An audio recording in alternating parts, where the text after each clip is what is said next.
The 9th of February 1957, a scene that remains in railway folklore infamous at the location of Chapel-en-le-Frith in the High Peak of Derbyshire. The scene that is about to unfold could not have been foreseen by anyone involved that day. The down freight being banked uphill in rear along the goods loop between Bibbingtons and Dovehole Station starts to accelerate away at great speed. The crew of the banking locomotive notices the guard in front in the brake van on the train preceding them, screwing the brakes on hastily to no avail. A scene unfolds, caused like many accidents through one simple starting cause, a ruptured main steam brake pipe, hastily repaired previously earlier in the day at Buxton shed. Driver John Axon and fireman Scanlon are unable to fully shut off the regulator, and thereby unable to completely bring the train to a halt. They had tried in vain using tools on the locomotive to knock the regulator back, all to no avail. By now, the banking locomotive had noticed the issue and returned to Bibbington. The Bibbington signalmen and the crew of the down freight have started to become part of an unfolding story of bravery, accident and folklore. But for that, we need to head a mile north to Dovehole Station to see the scene as it unfolds there.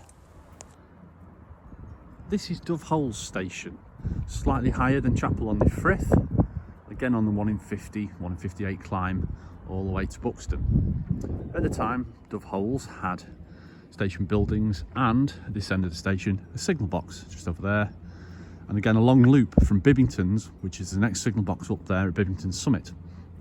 The loop was used to put the long freights in as they were banked up the banking out of Buxton on the steep incline to Doveholes.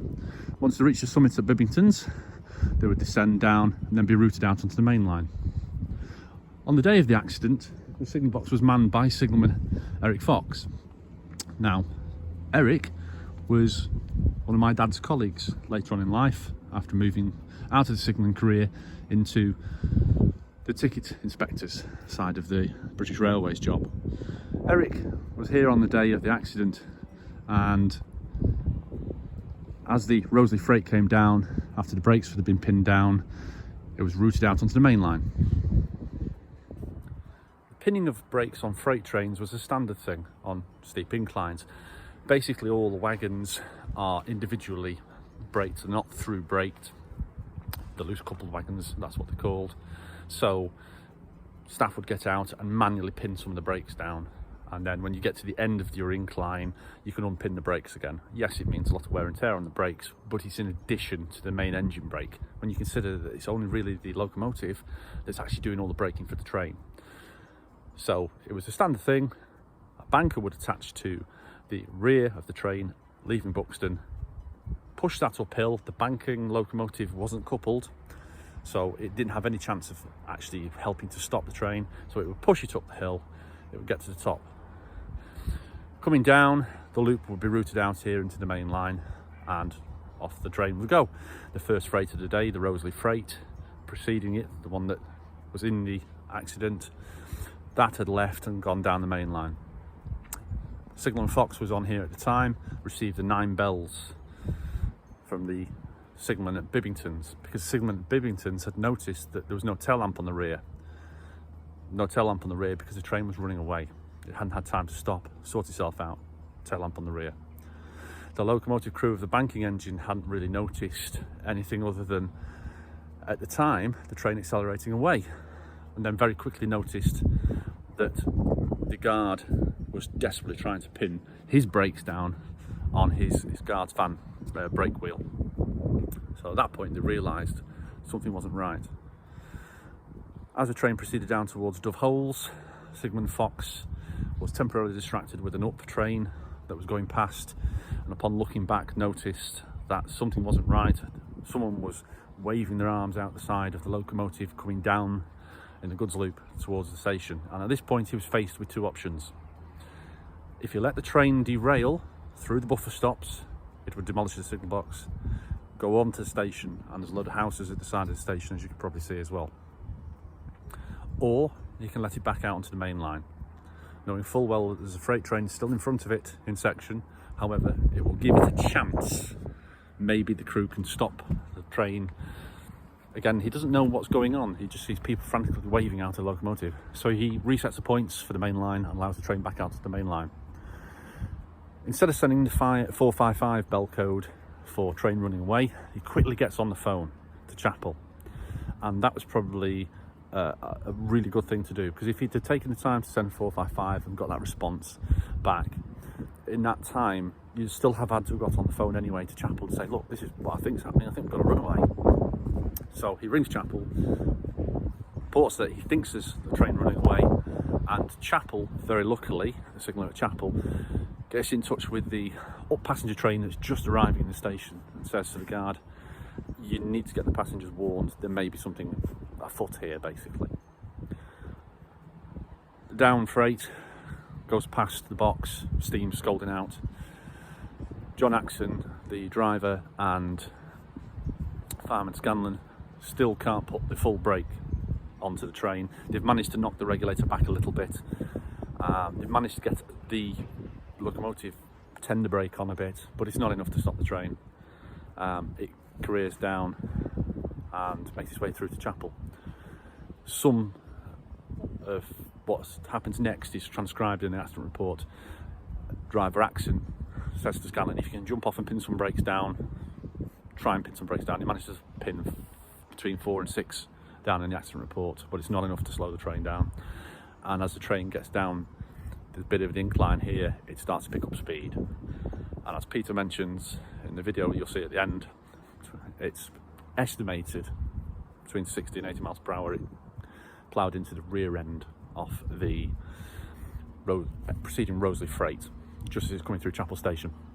The signalman at Chapel manages to quickly get 455 bells off to Whaley Bridge, the next box down the line, before he sees the train coming past, steam spewing out of the locomotive, and it impacts the rear of the preceding freight train, throwing the wagons everywhere, and the tender of 48188 sideswipes the signal box, throwing the signal box into the car park, well, it's a goods yard at the time as well, and throwing him out the box. So it destroyed Chapel's signal box. So if the locomotive and train had derailed here at Duffholes, it would have took out Duffholes box, but in the end it did destroy and damage Chapel box. A new box was built not long afterwards. Peter tells me it was about March time the new box was commissioned at Chapel. And in the following years, various things were noticed. The accident report came out, which I reference here. This is where the details for the reference come from. And also a radio ballad, a BBC radio ballad was wrote about it, called The Ballad of John Axon. And it highlights, it's a very early radio documentary. It won awards for how it proceeded to kind of show the events leading up to the accident, John Axon's history, his friends, interviews with his friends and family, colleagues at work from Edgeley Shed, and also interspersed with music. It's a lovely thing. You can still get this on YouTube, The Ballad of John Axon, if you look for it. I first came across it as it was an LP that Eric had, and I thought, what's this? And he said, oh, this is the accident at Chapel. I knew nothing about the fact that he was a signalman at the time. So that's my first recollections of the accident. And later on, the locomotive was named after John Axon. And as you'll see at the end of the video, it's now the 9th of February 2025. It's 68 years after the accident.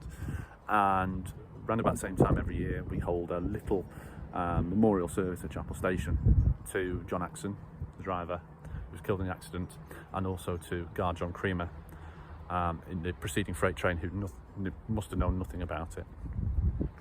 And we'll end the video with the memorial service at Chapel.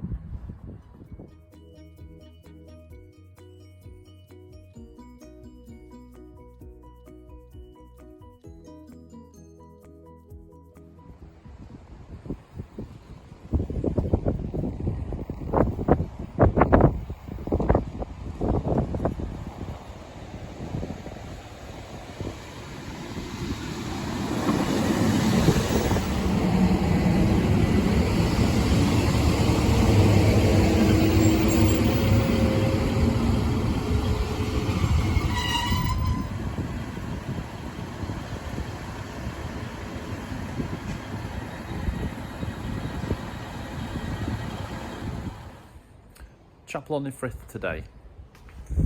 Station buildings are used by a local band group. The station itself still survives and still signalled, semaphore signals. The signal box at the east end of the station isn't the original signal box. That was replaced after the accident because the original signal box, which stood just over there in the car park, was sideswiped by the locomotive tender in the accident itself. The Edgeley Freight was just clearing the end of the platforms here when John Axon's train came down and tail-ended the end of the freight, causing a lot of mayhem everywhere. There's display boards in both of the waiting shelters on the up and down platforms here at Chapel, which show the accident and some of the history of the line. You can see the original signal box here. This is one of J M Bentley's photos. You see the original London Western signal box there, and also a picture of the accident there. You see the tender 48188, which is about where the signal box was, about there, was where the tender sideswiped the box, destroyed the signal box. It's a windy day here today on the Memorial Day of the accident, and the station hasn't really changed too much. There's a couple of things worthy of noting here. The local Friends of Chapel Station group look after the station today. There's a memorial plaque on the far platform we'll go and have a look at in a minute. Attention should be drawn though towards the gradient post over there. It shows 1 in 58 down towards Whaley Bridge, and the gradient does level off, as previously mentioned, just slightly here at Chapel Station to 1 in 150 before climbing again to Eves Tunnel at 1 in 58 or 1 in 50. That over there is what we're going to have a look at next. That is one of the buffers of one of the wagons from the accident that we found by accident when they put the radio base station in a few years ago, and it uncovered it, and that's now made into a memorial.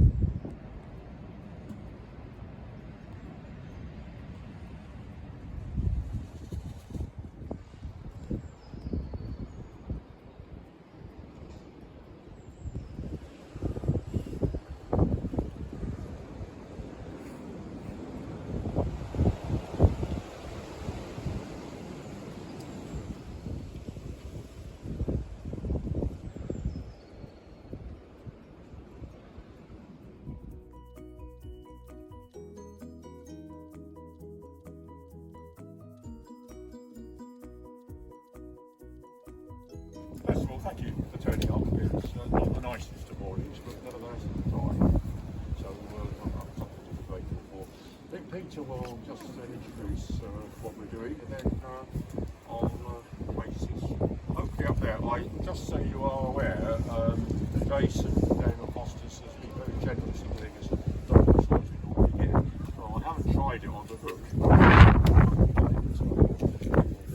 But Peter, over to you then. Well, it started as an ordinary day. A small boy playing on his bicycle on Ordens Park Road, and there's 2 freight trains lined up in Buxton, one for Warrington, one for Stockport. The line's been open since 1863. The trains got progressively longer and heavier. The locomotives got bigger and more powerful, so we've got Class 8 freight engines on these 2 trains.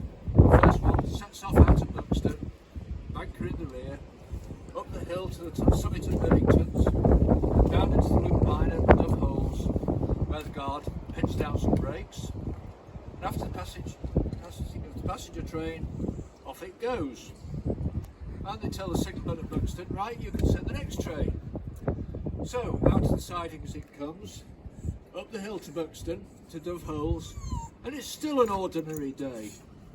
Until a washer, about the size of a 50p piece that you might find in your car engine or your central heating boiler, breaks, and the cab fills with steam. Not your ordinary 100-degree steam that you get out of your kettle, which will kill you soon enough, but superheated high-pressure steam at several hundred degrees. It forces them back off the footplate. They try to get the fireman's shovel to hit the brake and the regulator, but it's over the top of the hill. 1160 feet high, and it's downhill all the way to the sea. And the signalman at Dove Holes, the fireman's waving to him. He's told the fireman to try and pin down some brakes, but little effect. And so the train, 800 to 900 tons or so, up to about 60 miles an hour, and just beyond where the signal box is, it ploughs into the back of the preceding train. Guard John Creamer is in a guard's van, which is little more than a garden shed on wheels, and the driver, John Axon. And the train, and I seem to remember rumbling of a great big fast train. Bang, bang, bangity bang, bang, bang. Quiet. It was no longer an ordinary thing. And two people were given their lives in extraordinary circumstances. Just a moment of quietness, and as we remember John Creamer, the guard freight trainer that's in front of John Axon, cross of his bravery and sticking to his post as not deserting the edge of the keys with done at the top of the just a moment of quiet.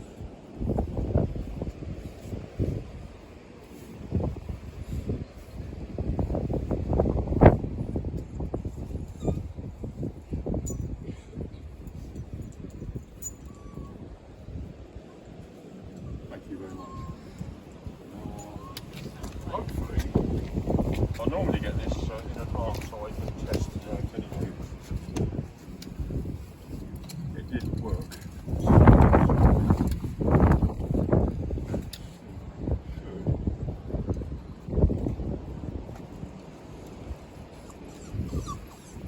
That